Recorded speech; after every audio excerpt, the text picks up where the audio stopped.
இன்னைக்கு நம்ம வீட்டு ஹெல்த்தி அண்ட் டேஸ்டி லஞ்ச் பார்க்க போகிறோம். இதை பார்த்து லைக் பண்ணி சப்ஸ்கிரைப் பண்ணுங்கள், கமெண்ட் பண்ணுங்கள். இன்றைக்கி பார்த்தீங்கன்னா டேஸ்டி லஞ்சுன்னு பார்த்தீங்கன்னா கிழங்கா மீன் ஃப்ரை பண்ணி குழம்பு வச்சுருக்குங்க. மீன் நம்ம உடம்புக்கு மீன் கண்டிப்பாக எடுத்துக்கணுங்க, கண்ணுக்கு ரொம்ப நல்லதுங்க.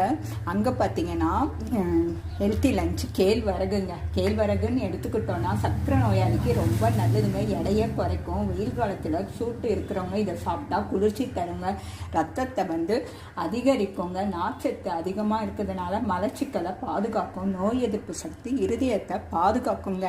இங்கே பார்த்தீங்கன்னா களிங்க, அது பார்த்தீங்கன்னா நல்லெண்ணெய் உளுந்து கருப்பட்டி போட்டு செஞ்சுருக்குங்க. இந்த பெண்களுக்கு இடுப்பு வலிக்கு ரொம்ப நல்லதுங்க. அந்த காலத்தில் இது களி உளுந்த வடை இந்த மாதிரி கொடுப்பாங்க. அங்கே பார்த்தீங்கன்னா எங்கள் மாடி தோட்டத்தில் கொய்யா இலை டீங்க, அது பார்த்தீங்கன்னா சுகருக்கு நம்ம சாப்பிட்டோன்னா சுகர் லெவல் கண்டிப்பாக குறையுங்க. இந்த மாதிரி ஹெல்த்தியாகவும் டேஸ்ட்டாகவும் ஆரோக்கியமாக